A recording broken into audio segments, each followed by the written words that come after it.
Selamat siang, Dokter Made. Saya Mr. Sukepo nih, Dok. Dok, ini kan ada keluarga pasien nih, Dok, yang menanyakan mengenai stroke ringan.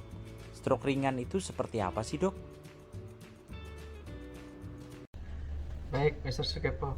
Stroke ringan adalah kejadian kelumpuhan misalnya, atau atau tidak sadar, atau pelu dan sebagainya, itu terjadi dalam 24 jam. Tapi dia bisa kembali normal. Nah, itu namanya stroke ringan. Ciri-cirinya seperti apa? Biasanya kita ada jembatan keledai ya. BI fast. B itu adalah balance atau keseimbangan. E itu eyes, mata, kadang-kadang kabur dia penglihatannya. Kemudian fast itu wajah, face ya, ada perot wajahnya. Kemudian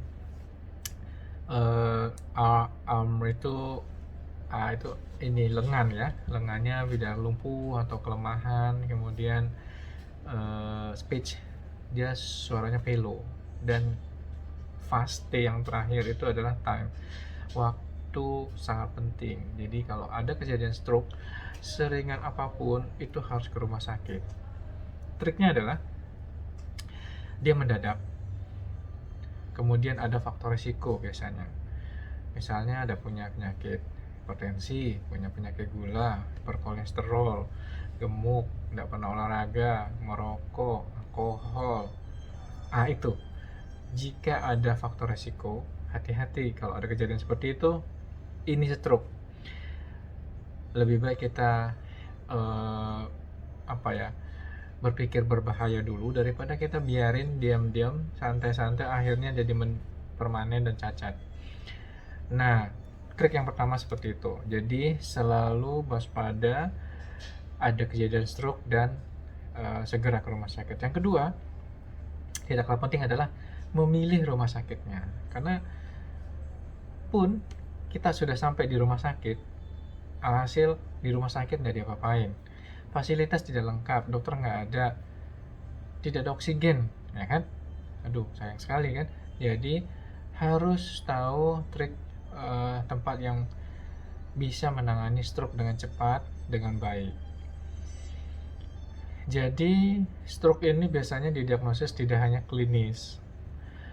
Klinis penting bahwa ada pelu, ada kabur, ada lemahan sisi kanan, sisi kiri, kemudian ada gangguan keseimbangan, tapi juga harus dinilai dengan CT scan. Jadi di rumah sakit itu juga harus ada fasilitas CT scan. Kalau tidak, nanti dirujuk lagi kembali, waktu lagi kan, waktunya jadi bisa telat, bisa terlambat, sehingga kejadian atau keluhan ini semakin berat dan permanen. Jadi harus ada CT scan. Kadang-kadang kita harus memastikan CT scan itu tujuannya untuk membedakan antara stroke sumbat dan stroke perdarahan, karena pengobatannya sangat jauh. Jadi ada dua trik ini yang harus kita tahu pada masyarakat awam untuk menghindari kecacatan yang permanen atau kecacatan yang berat. Kalau bisa sih serangan stroke itu kembali normal, tidak ada keluhan, sehingga kita bisa bekerja kembali, bisa melakukan aktivitas normal kembali.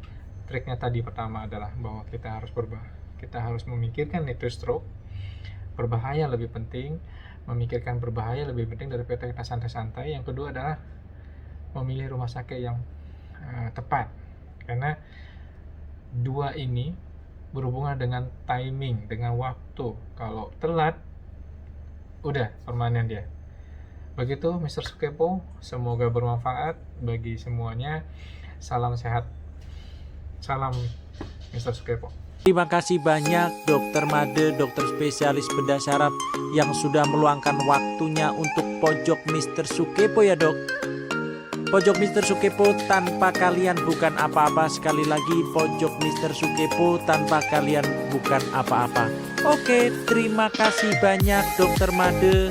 Sekali lagi terima kasih banyak Dokter Made dan selamat beraktivitas ya, Dok. Terima kasih.